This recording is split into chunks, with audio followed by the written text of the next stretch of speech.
Sekalipun taun, wabah yang terjadi dahulu kala di dunia Islam begitu dahsyat. Anda tahu taun dulu kalau terjadi orang baru kena paginya ketularan bintil-bintil, sorenya meninggal, Pak. Kalau sekarang orang di swab positif, sekian belas hari dia isolasi mandiri, kemungkinannya dua, kemungkinan sembuh, kemungkinan mati. Persentasenya berapa? Sembuh 80%, Pak, mati 3%, kecil sekali. Bukan berarti kita menganggap ringan nyawa orang, tidak. Cuman saya ingin menggambarkan betapa taun dahulu lebih dahsyat daripada yang so-called pandemi, yang lebih cocok disebut plandemi ini. Direncanakan ini, Pak. Yang karenanya kalau kita lihat sejarah, sekalipun dahsyat taunnya dahulu kala, nggak ada cerita, Pak, sholat berjamaah berubah tata cara pelaksanaannya, nggak ada. Kenapa kita harus berubah?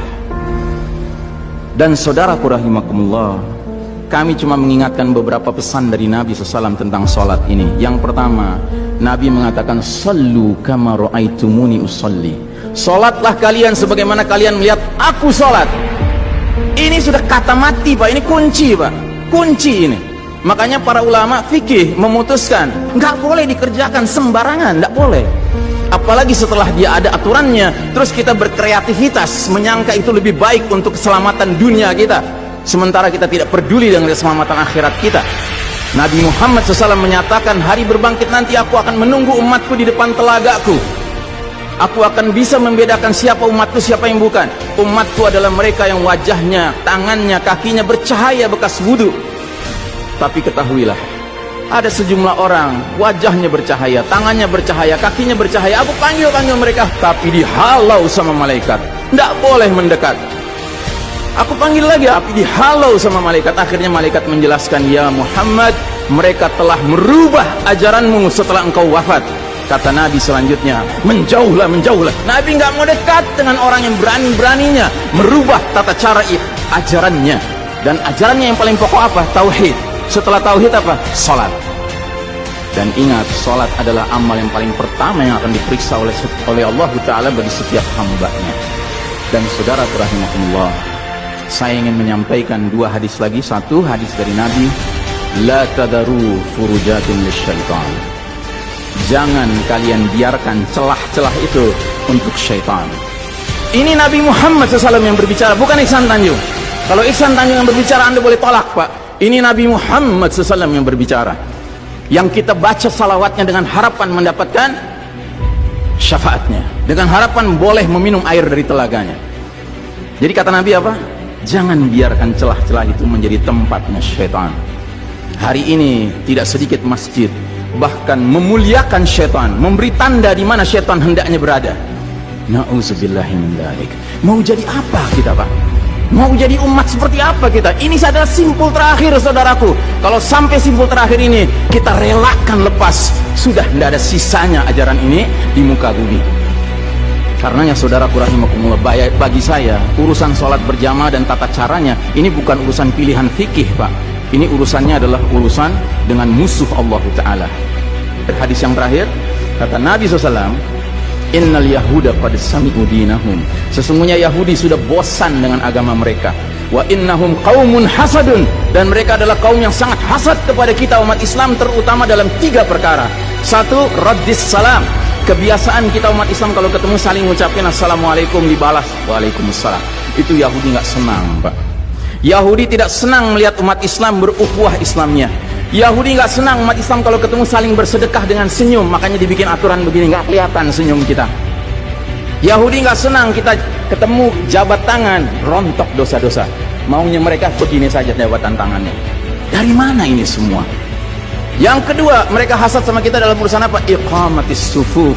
Dalam tata cara kita menegakkan shaf kita.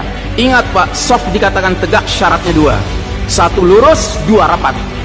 Bukan hanya lurus tapi renggang-renggang, atau rapat tapi meliuk-liuk. Tidak, harus dua-duanya lengkap. Sehingga Nabi sampai bertanya, kenapa kalian gak bersaf seperti malaikat di hadapan Allah?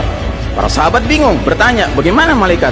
Kata Nabi, mereka mendahulukan saf awal dan mereka saling rapat satu sama lainnya.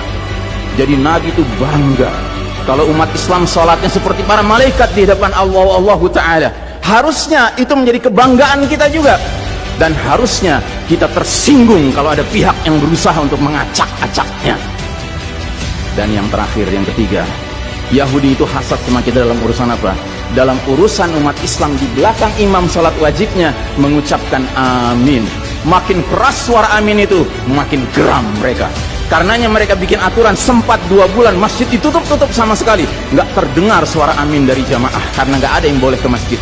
Tapi sekarang setelah dibolehkan, masjid yang bisa muat 2000 orang, cukup 500 orang, cukup 700 orang. Supaya apa? Sekurang-kurangnya aminnya bisa berkurang. Maka sekarang pertanyaan besarnya adalah, untuk siapa kita sholat? Atau untuk mereka? Inna sholati wa nusuki wa mahyaya wa mamati lillahi rabbil alamin. Mudah-mudahan apa yang saya sampaikan tidak membuat bapak dan ibu makan nggak kenyang, tidur nggak nyenyak, tetapi semakin sadar betapa kita sedang hidup di era penuh fitnah di akhir zaman, dan musuh-musuh Allah sedemikian sistematis, sedemikian terencananya membuat kita sadar tidak sadar meninggalkan din kita. Yang paling mengerikan kalau sampai sudah nggak ada perasaan lagi risau dengan ini semua. Karena apa? Nabi bersabda, siapa lihat kemungkaran ubah dengan tangan, nggak bisa dengan lisan, nggak bisa dalam hati. Dalam hati itu maknanya apa? Ingkari itu sebagai kebenaran, itu mungkar. Dan itu kata Nabi selemah-lemahnya iman. Sehingga di hadis yang lain kata Nabi, kalau mengingkari saja sudah nggak ada, udah nggak ada iman sama sekali. Nah, yang kita khawatir kalau kita ternyata ridho saja dengan aturan sholat WHO ini, Pak. Padahal harusnya kita sholat dengan cara Nabi Muhammad SAW, bukan caranya Tedros atau Bill Gates. Kepada jamaah, inilah nasihat dari hati yang paling dalam kepada saudara-saudara yang saya cintai karena Allah, yang kita sama-sama bersalawat, kita sama-sama mengharapkan air dari telaga Nabi. Tapi boleh jadi nggak semua kita ngerti apa yang harus kita lakukan agar air telaga itu dapat jaminan kita boleh meminumnya.